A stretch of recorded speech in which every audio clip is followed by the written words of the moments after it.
8주차 1강입니다. 오늘 우리가 학습할 내용은 제약조건 이론이라는 겁니다.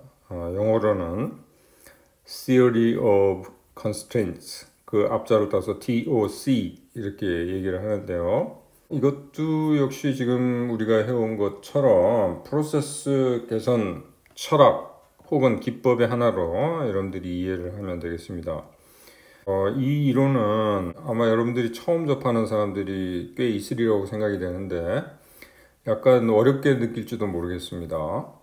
그렇지만 지금 이게 그 생산 운영 관리 쪽에 이제 교과서에 등장할 정도로 꽤나 알려진 그 내용이기 때문에 여러분들이 아마 이거는 알아두는 게 좋으리라고 생각이 돼서 제가 이 책을 쓸 때도 이거를 삽입을 했습니다. 이 이론이 등장하게 된 배경, 이거를 간단하게 여러분들한테 이제 설명을 드리면, 그 더 고울이라는 책이 있습니다. 더 고울이라는 책이 있는데, 여러분들 아마 제 생산운영관리 그 수업을 들은 학생들이나 혹은 듣고 있는 학생들은 더 고울이라는 책을 반드시 읽어야 되는데, 혹시 생산운영관리를 듣지 않았더라도 여러분들이 더 고울이라는 책은 한번 읽어볼 가치가 있는 책이에요. 그래서 강력히 여러분들한테 추천을 합니다. 일단 골드렛이라는 사람이 이제 더 고울이라는 책을 썼는데 그 책이 결국은 무슨 책이냐면 소설책이긴 한데요. 제약조건 이론을 설명하는 책이에요. 근데 이 책을 쓰게 된 배경은요. 과거에 이제 골드렛이 이제 친구가 하나 있었는데 친구가 어떤 사업체를 운영하고 있었어요. 근데 그 친구가 이제 어려움을 겪고 있었습니다. 그 사업체를 운영하는데 이제 생산 일정 계획 같은 걸 이제 수립을 해야 되는데 상당히 어려움을 겪고 있었어요.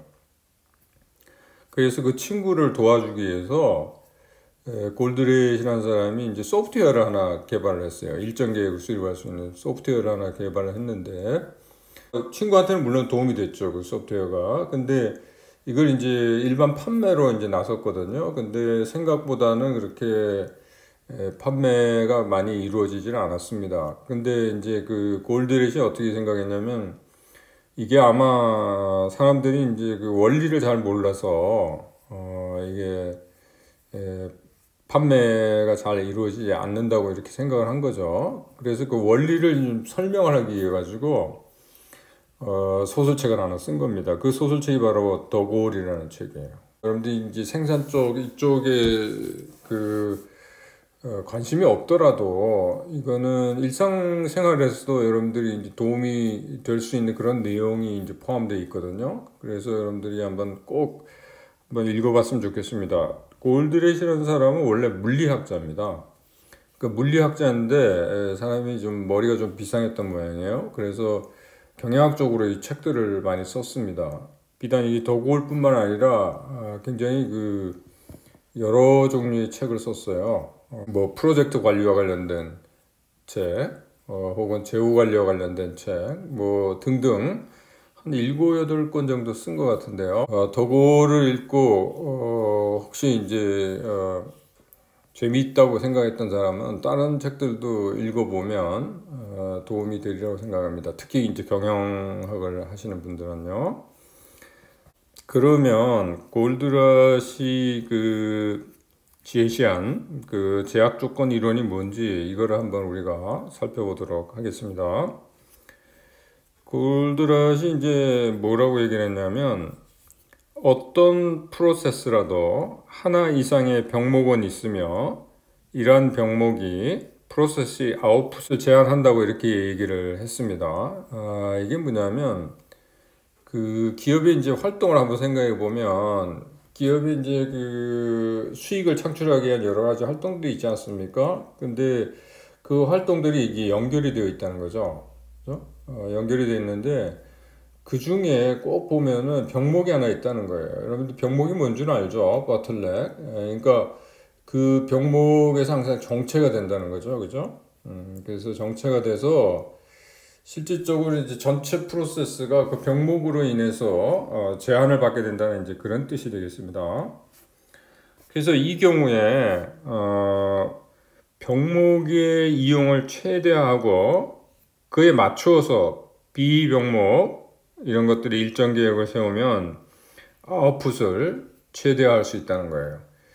그러니까 왜 골드에서 그 친구 얘기를 하지 않았습니까? 그 사업체에서 이제 생산 일정 계획 같은 거 이제 수립을 하는데 결국은 그 일정 계획을 수립할 때 그 자원들 중에서 그 사업체의 이제 자원들 중에서 병목이 뭔지를 찾아내고 그것 중심으로 계획을 수립해야 된다는 거예요.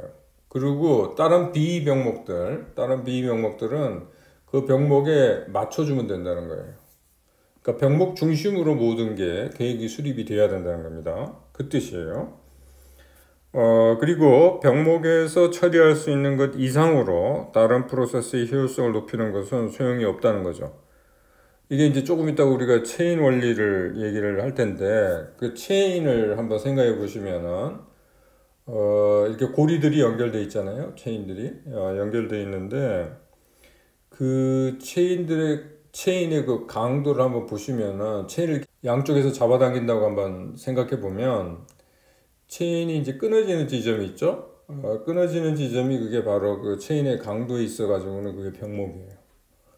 그러면, 다른 고리는 암만 강하게 해도 그 전체 그 체인 강도는 높아지지 않습니다. 그 병목, 그 약한 고리를 강하게 하지 않는 한, 다른 걸 암만 강하게 해도 그 체인의 강도는 강해지지 않는다는 뜻이죠. 그런 뜻이 되겠습니다. 그래서 기본적으로 이제 TOC 이론에서 강조하는 거는 프로세스에서 병목을 찾아내고 병목 위주로 그죠? 계획을 수립해야 된다. 이제 그런 뜻이 되겠습니다. 그러면 TOC 원칙에 대해서 한번 살펴보도록 하겠습니다. 일단 TOC는 프로세스로부터 최대의 결과를 얻기 위하여, 그러니까 최대의 결과를 얻는다는 얘기는 결국은 뭡니까? 기업 입장에서 보면 수익을 이제 최대화하는 거죠.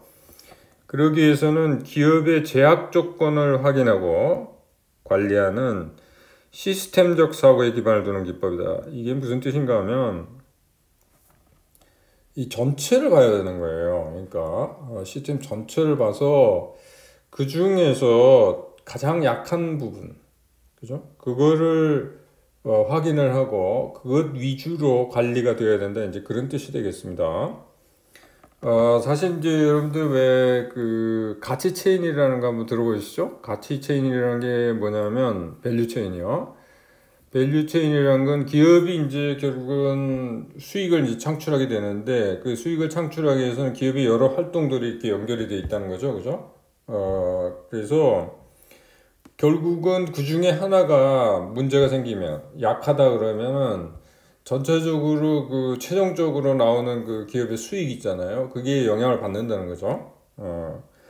그래서 결국 시스템 전체가 잘 돼야지 그 기업 개별 활동들이 그죠? 잘 돼가지고는 의미가 없다는 거예요. 기업의 수익 창출에 있어가지고. 그래서 요거를 좀 더 세부적으로 우리가 살펴보면 시스템적 관점에서 보면 기업의 운영은 인풋을 아웃풋으로 전환하는 상호 의존하는 프로세스의 집합이다. 그러니까 아까 얘기했듯이 여러 그 활동들 혹은 프로세스들이 이렇게 연결되어 있다는 거죠. 그런 뜻입니다. 이러한 프로세스 중에서 하나가 병목으로 작용한다면 아무리 다른 프로세스가 우수하다고 할지라도 그 병목으로 인해서 시스템 처리량은 그러니까 이 아웃풋을 얘기하는 거죠. 그것은 제한적이 될 수밖에 없다는 거죠. 따라서 처리량을 향상시키는 데 있어가지고 그 핵심은 프로세스의 아웃풋 최대화를 방해하는 병목, 즉 제약 조건을 관리하는 것이라는 겁니다. 지금까지 쭉 얘기하는 게 뭐냐면 TOC 이론에서 강조하는 것은 결국은 뭐냐면 병목이 시스템 전체 아웃풋을 좌우하기 때문에 그 병목을 찾아내고 즉 제약 조건을 찾아내고 그것 위주로 관리가 되어야 된다. 이제 그게 여기서 얘기하는 겁니다. 그래서 TOC의 중요한 원칙은 이제 시스템적 사고라는 거죠. 그 시스템 전체를 보는 눈을 가져야 되는 거예요. 그래서 그 시스템 전체에 영향을 미치는 병목, 여기에 초점을 맞춰야 된다. 이제 그 얘기입니다. 그런데 대부분의 기업들은 생산이나 서비스 프로세스를 개별적으로 측정하고 개별 프로세스별로 개선이 이루어진다. 이러한 것은 부분적 최적화라고 할 수 있다. 이게 무슨 소린가 하면, 사실 이제 기업들을 보면 이게 부서들이 있잖아요. 여러 부서들이 있는데, 사실은 이제 부서별로, 그죠? 자기네들의 그 활동의 효율성 극대화를 위해서 이제 노력을 하는 거죠. 왜 그러냐면, 평가를 받을 때 그 부서별로 이렇게 보통 평가를 받게 되거든요. 그러니까 자기네 부서의, 그죠? 효율성 극대화를 위해서 비용 최소화 혹은 효율성 극대화를 위해서 노력을 하게 되는 거죠. 그거는 부분적 최적화라는 거예요. 부분적 최적화. 근데 이러한 개별적인 개선이 전체 프로세스의 개선으로 항상 이어지는 것은 아니라는 겁니다. 부서별로 자기네들의 그 아웃풋을 최대화하기 위한 노력을 기울이잖아요. 그러면 여러분들이 어떤 의미에서 보면 부분적으로 다 최적화를 시키면은 전체가 최적화가 될 걸로 이렇게 예상은 되지만 실질적으로는 그렇지 않은 경우들도 많다는 겁니다. 그죠? 특히 그런 이제 그 기업의 그 부서들 중에서 예를 들면 특정한 한 부서가 굉장히 병목으로 작용을 한다. 그죠? 그럴 경우에 다른 그 병목이 결국은 그 시스템 전체, 기업 전체의 그 아웃풋에 영향을 미치게 되는 거죠. 그러면 다른 활동들, 그 병목이 아닌 다른 활동들이 개선이 이루어진다고 해도 전체적인 기업 전체의 그 아웃풋에는 영향을 미치지 못한다는 이제 그런 얘기가 되겠습니다. 따라서 TOC 글로벌 관점에서는, 그죠? 시스템적 사고를 얘기하는 겁니다. 개별 프로세스, 특히 비병목의 속도를 개선하는 것을 시간과 돈의 낭비로 본다는 거죠. 그래서 뭐 심지어 이렇습니다. 그러니까 부서별로 예를 들면 예산 책정이 이렇게 되잖아요. 되면 그 예산 하에서 모두들 최대한 노력을 기울이죠. 기울이는데 아까도 얘기했지만 비병목에서는 암만 개선이 일어나도 시스템 전체에 영향을 못 미친다는 거예요. 그죠? 그러면 차라리 병목 개선에 초점을 맞추는 게 좋다는 거죠. 그러면 차라리 예산을 그 병목 개선에다가 집중적으로 투자를 하는 게 오히려 낫다는 겁니다. 시스템 전체적으로 보면요. 그리고 TOC는 시스템의 처리량에 대한 제약을 낭비로 본다. 따라서 처리량을 제약하는 것을 제거하는 것이 결국 낭비 요소를 제거하는 셈이 된다. 그러니까 결국 뭐냐면 이제 병목 위주로 관리가 돼야 된다는 이제 그런 얘기가 되겠습니다. 아까 얘기했듯이 TOC 원리를 설명하는데 종종 체인 원리가 이용되고 있어요. 기업의 운영 활동은 상호 의존적인 프로세스로 구성이 되어 있고요. 그렇다면 어떤 물건을 끌거나 들어올릴 때 체인의 모든 연결고리가 함께 작동돼야 되는 것과 같이 기업에서의 프로세스도 함께 작동돼야만 주주에게 이제 수익을 창출할 수 있다는 거죠. 그게 여러분들 이제 아까 얘기한 그 밸류 체인을 생각해 보면 됩니다. 그러니까 밸류 체인 여러분들 혹시 기억나시는지 모르겠는데 밸류 체인이라는 거는 뭐 이런 식으로 이해를 하면 되겠습니다. 그러니까 활동들이 이렇게 연결이 돼 있다는 거죠. 그러니까 여기 활동들은 이제 그 주활동들, 이게 주활동이라고 그러는데 주활동이 포함되는 게 뭐 생산이랄지 이제 마케팅이랄지 뭐 이런 거죠. 이런 것도 이제 주활동인데 그래가지고 여기 이제 수익이 이제 창출되는 거죠. 수익이 창출되는데 물론 이런 활동들이, 그죠? 이런 활동들이 이렇게 다 연결이 되어 있다는 거죠. 근데 이 중에 예를 들면 여기 하나가 예를 들면 조금 약하다, 그죠? 약하다 그러면 이 전체 이 수익, 그죠? 이 시스템을 통해서 창출되는 그 수익에 영향을 미친다는 거죠. 그러면 먼저 이거를 이제 개선을 해야 된다는 거, 이 부분을, 그죠? 그죠? 밸류체인에서 물론 이제 주활동하고 보조활동으로 나누죠. 보조활동은 여러분들이 왜 그 인적 자원 관리랄지 연구 개발 뭐 이런 것들이 이제 보조활동으로 들어가죠. 이게 이제 밸류체인입니다. 그래서 밸류체인에서는 이제 강조하는 게 뭐냐면 만약에 그 예를 들면은 이 부분이 그죠?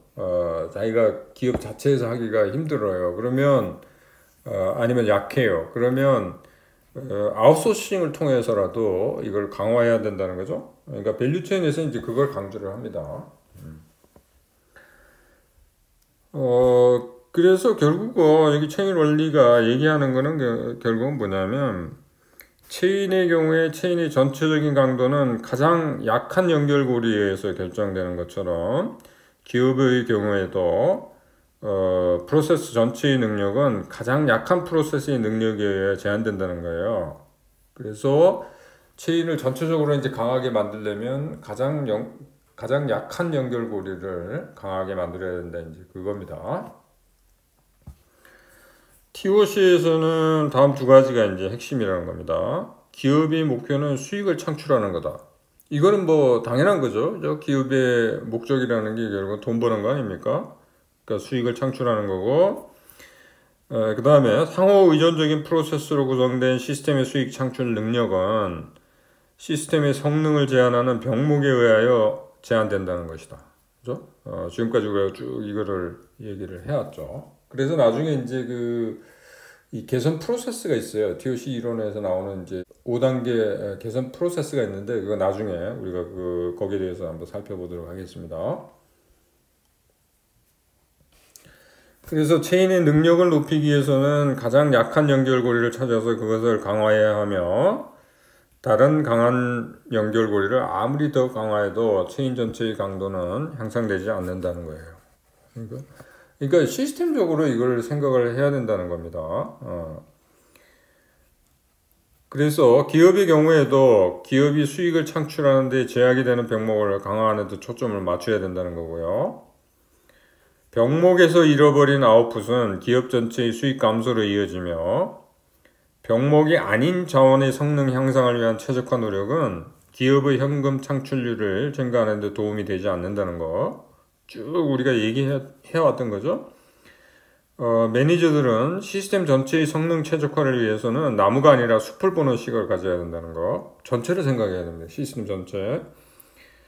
즉 개별 프로세스의 최적화가 아닌 시스템 전체의 최적화에 초점을 맞춰야 한다.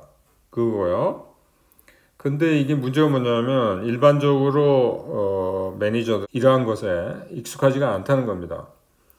그 이유는 뭐냐면 지금까지 우리가 해온 것들 있잖아요. 기업에서의 뭐 평가랄지 이런 게 있잖아요. 그러니까 보통 이제 측정하죠. 이제 예를 들면은 임금 같은 거 이런 걸 계산한다든지 아니면 연봉 같은 거 이런 거 계산을 할 때 그죠? 인사고가 뭐 이런 거를 통해 가지고 하질 않습니까?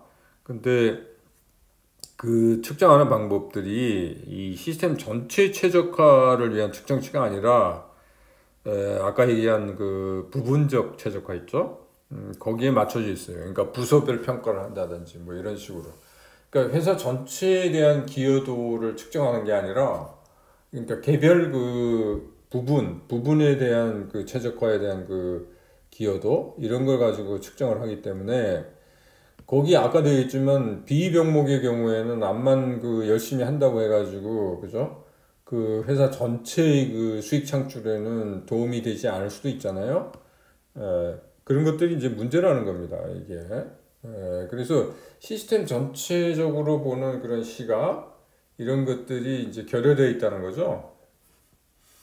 TOC 원리와 관련해 가지고 좀 세부적으로 우리가 좀 살펴보면, 우리가 여태까지 얘기한 거는 이제 글로벌 최적화에 초점을 맞춰야 된다, 이제 그 얘기를 했죠. 이 글로벌 최적화요. 전통적인 관리 접근법에서는 시스템 최적화를 위해서 규모가 작고 관리가 쉬운 부분들로 쪼개려는 경향이 있다는 거죠.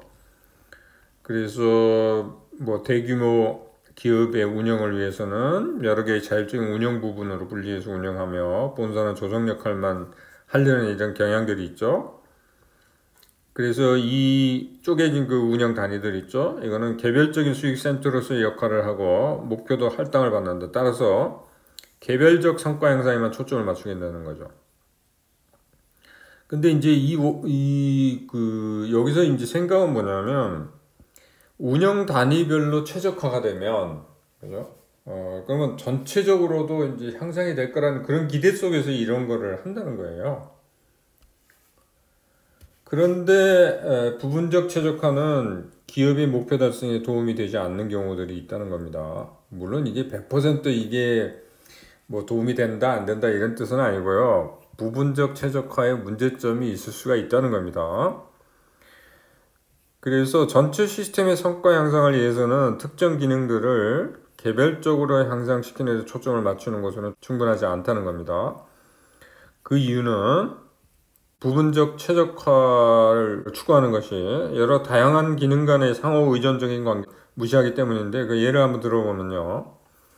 어느 한 부서에서 비용이 A만큼 증가하면 다른 부서에서는 증가한 비용이 두 배, 즉 2A만큼 비용이 감소하여, 그러니까 어떤 한 부서에서는 A만큼 증가를 합니다. A가 이제 증가를 해요. 근데 다른 데서는 2A만큼 비용이 감소해요.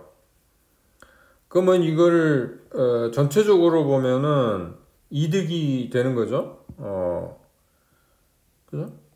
근데 이제 문제가 뭐냐면 이렇게 하면 좋은데 문제는 비용 증가를 받아들이려는 부서가 잘 없다는 거죠. 이거를 자기네 부서의 그 희생을 용납하지 않으려는 경향이 있다는 거죠. 그러려면 이제 저항이 일어나고, 결국 이제 측정치조차도 뭡니까? 부서별 평가가 이루어지기 때문에 이렇게 안 하려고 하는 경향이 이제 강하다는 거죠. 근데 대부분의 매니저들은 이 문제를 인식을 하고 있어요. 근데 자꾸 그 측정치 같은 거 이제 부분적 최적화를 위한 측정치 같은 거 이런 게 이제 사용되면 자기가 좋은 평가를 받기 위해서는 뭐 거기에 따라가는 수밖에 없습니다. 그러니까 부서별 최적화 혹은 부분적 최적화를 따라가는 수밖에 없죠. 그래서 측정치 같은 거를 바꿔야 돼요. 그래서 여기서 지금 TOC 이론에서는 측정치조차도 이제 다른 방법을 도입을 합니다. 좀 이따 우리가 보게 되겠습니다만. 제약 조건 이론은 기업의 목표인 수익 창출을 촉진하기 위해서 무엇이 필수적인지를 보여주고 이러한 목표 달성을 위해서 필요한 글로벌 최적화를 위한 측정치를 제시한다. 이러한 측정치들은 현금 창출률 중심의 관점에서 초점을 맞추고 있다. 그러니까 이 측정치들을 보게 될 텐데 그 측정치들은 결국은 뭐냐면 시스템 전체 글로벌 최적화에 초점을 맞추고 있다는 겁니다. 지금 우리가 보는 그죠? TOC 이론에서 얘기하는 그걸 보기 전에 지금 전통적으로는 어떤 식으로 지금 회계가 이루어지고 있는지, 어디에 초점을 맞추고 있는지 그런 것들을 한번 먼저 보자는 거죠. 그래서 기업 운영에서 전통적인 접근법은 비용 중심의 관점에 기반을 두고 있다는 거예요. 사실은 이제 수익 최대화를 위해서는 수익이라는 건 어떻게 계산됩니까? 총 수입에서 총 비용을 빼는 거죠. 그러면 수익을 높이는 방법은 뭡니까? 두 가지 방법이 있죠. 그러니까 총 수입을 늘리거나 총 비용을 줄이거나 이렇게 되는 거죠, 그죠? 근데 사실은 이제 수입 늘리는 게 상당히 어려워요. 수입 늘리는 게. 그래서 이제 비용을 줄이려는 노력들을 많이 하죠. 그래서 기업 운영에서 전통적인 접근법은 비용 중심의 관점에 기반을 두고 있는데 비용 최소화와 운영 효율성의 향상에 이제 초점을 맞추고 있다는 겁니다. 그래서 이제 비용을 이제 통제를 하려고 그러는 건데 이 기업에 있어가지고 예를 들면 어떤 기업이 이제 다양한 제품을 이제 생산을 하잖아요. 그러면 제품별 일단 원가 계산을 해야 될 거 아닙니까? 그죠? 원가 계산을 해야 되는데, 이때 이제 문제가 되는 게 하나가 있어요. 뭐냐면, 예를 들면, 노동비나 자재비 이런 것들은 별 문제가 안 돼요. 거기 들어가는 거 이제 직접 그 제품별 들어가는 거 계산을 하면 되니까요. 그건 문제가 안 되는데, 간접비를 어떻게 할당할지가 상당히 문제가 됩니다. 그러니까 예를 들면 어떤 공장에서 여러 제품을 생산하는데 예를 들면 그 공장장 혹은 매니저 한번 월급을 한번 생각해 봅시다. 그 매니저 월급은 제품별로 이제 그게 쪼개갖고 할당이 돼야 되잖아요. 원가 계산할 때. 그런데 이게 어떻게 뭘 기준으로 할당할 건지 이게 좀 애매모호합니다. 그래서 일단 표준 원가 회계 시스템 상에서는 그 간접비를 직접 노동비에 비례해서 할당을 한 겁니다. 그러니까 그 제품별로 이제 그 직접 노동비가 얼마 들어가는지 계산이 될 거 아닙니까? 그러면 그 비율에 맞춰 가지고 매니저 임금이랄지 뭐 이런 것들을 할당을 하는 거예요. 그 매니저는 여러분들 생각해 보면 뭐 여러 제품 생산할 경우에 다 관여를 하잖아요. 그러니까 그걸 쪼개야 되는데 직접 노동비가 얼마나 들어가는지 제품별로 그거에 비례해 가지고 이제 쪼개야 한다는 거예요. 그게 이제 표준 원가 회계 시스템이에요. 근데 이게 이제 문제가 있다는 겁니다, 사실은. 그리고 또 하나는 뭐냐면 표준 원가 회계 시스템 상에서는 사실은 그 부가가치라는 개념이 이제 등장을 하는데요. 그래서 전통적인 표준 원가 회계 시스템에서는 원자재가 완성품이 될 때까지 여러 개별적인 공정 단계를 거치는 경우에 모든 생산 관련 비용이 공정별로 소요된 시간에 비례하여 할당되며 이렇게 할당된 비용이 제품의 가치를 높이는 것으로 이제 간주되는데, 예를 들어 원자재가 A와 B라는 공정을 거쳐 완성품이 된다고 하면 원자재의 원가가 10원, A 공정에서 발생하는 직접 노동비와 간접비의 합계가 4원, B 공정에서 발생하는 직접 노동비와 간접비의 합계가 6원이라 하면 A 공정은 제품의 4원의 가치를 더하는 셈이 되고 B 공정은 6원의 가치를 더하는 셈이 되는 거죠. 이게 이제 부가가치 개념이에요. 그래서 만일 공정별로 제품에 추가하는 가치를 기준으로 개별 공정에 대한 평가가 이루어지게 되면 공정별로 최대한 신속하게 제품을 산출하려는 동기가 생기는 거죠. 그러니까 이렇게 이제 부가가치를 이렇게 강조하게 되면 자기네들이 이제 그거에 따라 평가를 받잖아요. 그러면 자기네 공정별로 하여튼 최대한 신속하게 그러니까 효율성을 이제 극대화하려는 그런 노력을 기울이게 되죠. 근데 이러한 행동은 기업의 전체적인 목표 달성에 도움이 되지 않을 수도 있다는 겁니다. 왜 그러냐면 너무 열심히 일하게 되면은 그러니까 과잉으로 뭘 생산을 한다든지 이런 노력들을 많이 하게 돼요. 그러면 이게 이제 재고를 남게 되는 겁니다. 결국은 시스템 전체적으로 그게 소용되는 것만 해야 되는데 필요하지도 않은 것도 열심히 일을 해가지고 뭘 만들어낸다든지 이런 일이 막 생긴다는 거예요. 게다가 자원을 얼마나 효율적으로 운영하는지에 따라 평가를 하게 되면 개별 공정을 거의 100% 수준에서 운영하는 생산 스케줄을 수립할 동기가 생기게 되고, 이 경우에 다음 단계의 요구량을 초과하는 수준으로 운영되면 재고는 지속적으로 쌓이게 된다. 이렇게 쌓이는 공정 중 재고와 과잉 생산된 완성품 재고는 판매가 되기 전에는 실상 가치가 없는 셈이다. 그러니까 이 재고 비용이 발생한다는 거죠. 팔리지 않으면 계속 그 재고로 남아있게 되는데, 그 재고로 남아있다는 얘기는 뭐냐면 그 재고에 이제 돈이 묶이게 되는 거죠. 그죠? 재고에는 왜 재료비하고 노동비 뭐 이런 것들 다 이미 투여되지 않았습니까? 그게 이제 팔리기 전에는 재고 비용으로, 그죠? 돈이 묶이게 돼서 발생하는 기회 비용이죠. 그게 된다는 거죠.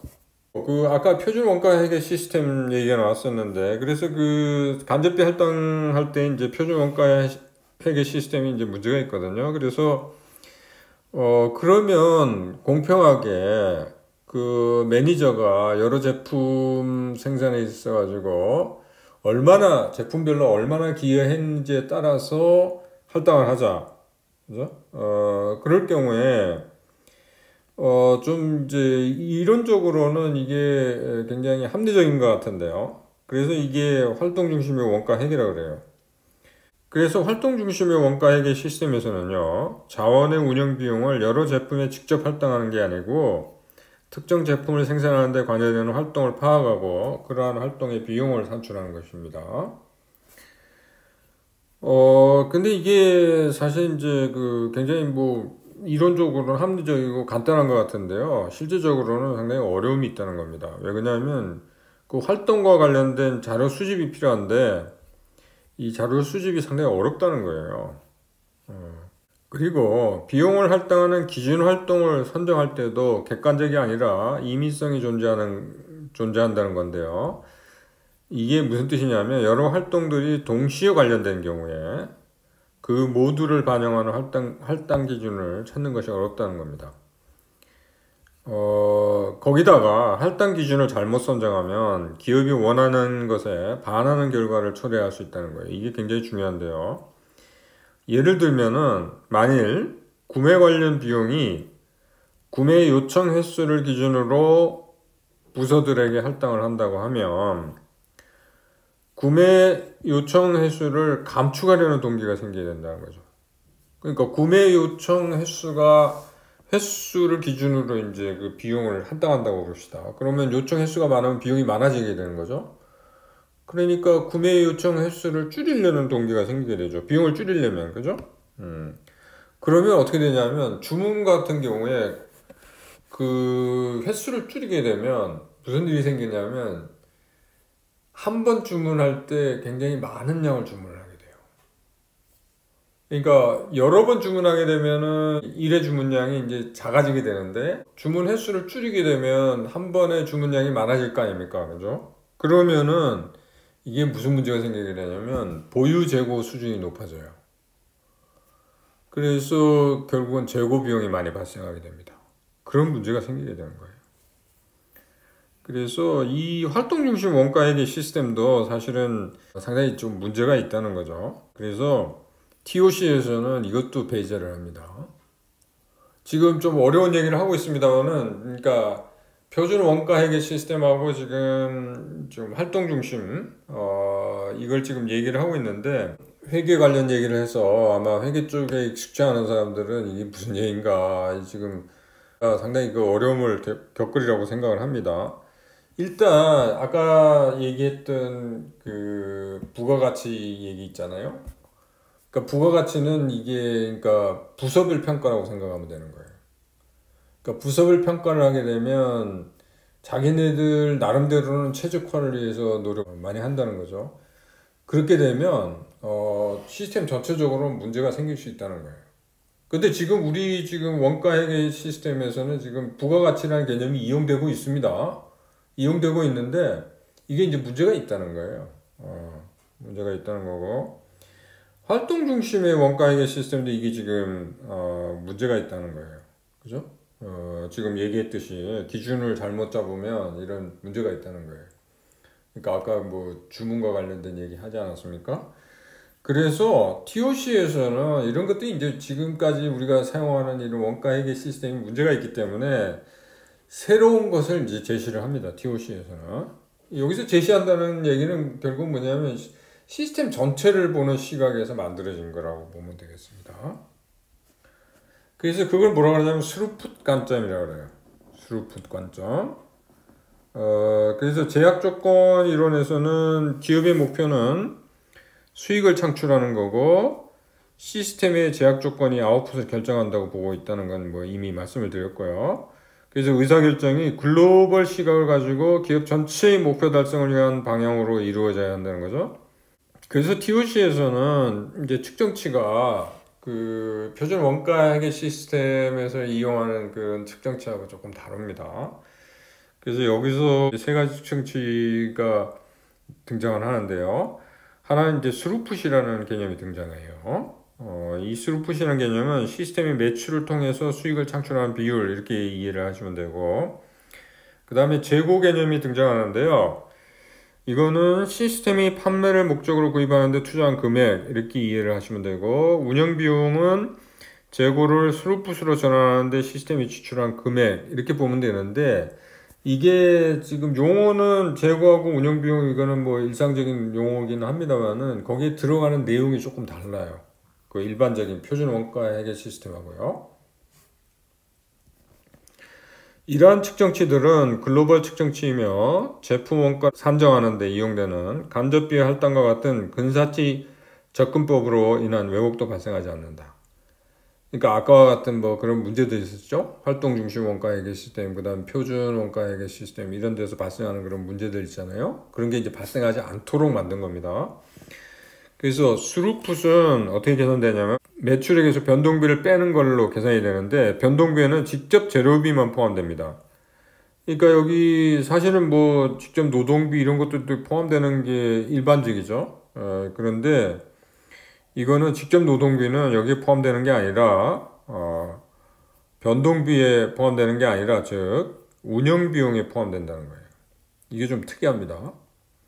그러니까 일반적으로는 직접 노동비도 이제 변동비에 이제 포함이 돼야 되는데 그렇게 되는 게 아니라 운영비용에 포함된다는 게 좀 틀린 점이고요. 그 다음에 재고에는 원자재 재고, 공정중 재고, 완성품 재고 이거 포함되는데 여기에 또 특이하게 설비에 투자한 금액도 포함되는 게 좀 특징입니다. 또 한 가지 흥미로운 거는 TOC에서는 부가가치라는 개념이 이용되지 않아요. 그러니까 아까 부가가치라는 그 개념이 적용될 때 그 문제점을 아까 얘기를 했죠. 그러니까 부분 최적화에다가 초점을 많이 맞춘다 그랬잖아요. 그렇게 되면 그래서 그걸 없애기 위해서 부가가치는 개념을 적용하지 않고요. 공정중 재고나 완성품 재고의 가치는 원자재가로 계산되며 직접 노동비나 자원 이용 시간 등이 포함되지 않는다. 그러니까 아까 부가가치에서는 뭡니까? 그러니까 부서별로 이제 들어간 그 노무비나 뭐 그다음에 부서별로 이용한 다른 뭐 비용들 있잖아요. 그런 것도 이제 포함되는데 그죠? 근데 TOC에서는 이제 그런 걸 포함을 안 시키고요. 단지 원자재가만 이제 포함되는 그런 식으로 지금 작동을 하고 있습니다. 그 다음에 운영 비용의 경우에는 모든 고정 비용이 포함되며 여기에는 매니저 임금이나 감가상각비, 판매 및 일반 관리비 등이 포함되는 거죠. 이런 그 용어들은 여러분들 1학년 때 그 회계학 배우죠? 회계학의 원리입니까? 뭔가 하여튼 배우죠. 거기에 등장하는 그런 용어들이죠. 자, 그리고 TOC 측정치와 전통적인 재무 비율과의 관계는 이제 다음과 같다. 이렇게 보시면 되겠고. 뭐, 여러분들 왜 이 얘기는 뭐냐면, 순수익이나 뭐, 투자 수익률, 재고 회전율, 생산성, 뭐, 이런, 용어들 있지 않습니까? 그걸 계산할 때, 여기 TOC에서 사용하는 그런 세 가지 측정치를 이용하면 이런 식으로 된다는 얘기입니다. 이건 뭐, 그렇게 큰 중요한 얘기는 아니에요. 자, 지금까지 얘기한 거를, 다시 한번 좀 얘기를 하겠습니다. 그 중요한 거는 뭐냐면, 우리가 이용하는 표준 원가액의 시스템, 이런 데서 이제 문제가 있다는 겁니다. 문제가 있다는 거고, 특히나 가장 문제가 되는 게 이제 부가가치 개념, 이런 것들이 이제 문제가 된다는 거예요. 부가가치 개념을 적용하면 이제 시스템 전체에다 우리가 초점을 맞춰야 되는데, 그렇지 못할 경우들이 생긴다는 겁니다. 그래서 결국은 이제 스루풋 회계 시스템이라는 게 이제 등장하게 됐다. 이렇게 보시면 되겠고. 그러면 비용 중심, 전통적인 그 회계 시스템에서는 비용 중심이라고 했죠? 그러면 그 비용 중심하고 스루풋 중심을 한번 비교를 해보면, 비용 중심의 관점에서 보면 기업의 효율성을 향상시키기 위해서 비용을 절감하는 데 이제 초점을 맞추는데요. 그래서 스루풋이나 재고보다는 운영비용의 감축에 초점을 맞추게 된다는 거죠. 그런데 이게 이제 문제가 뭐냐면, 바라는 바와는 달리 경쟁력을 잃어버리게 되는 결과를 초래하게 될지도 모른다는 겁니다. 그러니까 비용이 감축되면은, 상당히 유리할 것 같은데, 근데 오히려 문제가 생길 수도 있다는 겁니다. 그 이유는 뭐냐면 비용 절감이 단기적인 효과는 있을지라도 장기적인 스루풋 향상에는 도움이 되지 않기 때문입니다. 그렇죠? 반면에 스루풋 중심의 관점에서 보면 재고나 운영 비용보다는 스루풋에 초점을 맞추게 됩니다. 이거 이제 장점은 뭐냐면 재고나 운영 비용은 절감의 한계가 있는데 스루풋의 경우에는 이제 제한이 없다는 거죠. 자, 오늘 좀 어려운 얘기를 했는데, 일단 오늘 수업은 여기서 이제 중단을 하도록 하겠습니다. 다시 한번 오늘 수업한 거 여러분들이 그 요약을 좀 잠깐 해보면요. 결국은 이제 TOC 이론도 프로세스 개선과 관련된 거예요. 프로세스 개선과 관련된 건데, 이게 결국은 이제 그 시스템 전체적인 시각을 가지고 그 시스템 전체적으로 보면 시스템이라는 게 결국은 이제 활동이나 프로세스의 집합이라고 봤을 때 그 중에 이제 병목이 있다는 겁니다. 근데 그 병목으로 인해서 시스템 전체의 아웃풋이 결정되는 거예요. 그러니까 결국은 뭐냐면 병목에다 초점을 맞췄고 병목의 개선에다가 초점을 맞춰서 노력을 해야 된다는 이제 그 얘기입니다. 그러기 위해서 회계 시스템 자체도 조금 다른 걸 이용할 필요가 있다는 거예요. 그래서 여기서 스루풋 회계 시스템이라는 게 이제 등장하게 되는데 결국은 스루풋 회계 시스템에서는 이제 부가가치라는 개념이 이제 적용이 되지 않는다는 겁니다. 그죠? 그리고 그 우리가 얘기했듯이 뭐 스루풋이랄지 재고랄지 운영 비용과 관련해서도 약간의 그 기존의 그 것들과 표준 원가회계 시스템에서의 그 내용하고 약간 차이가 있다는 거. 그죠? 그게 이제 핵심입니다. 자, 그러면 오늘 수업은 여기서 마치도록 하겠습니다.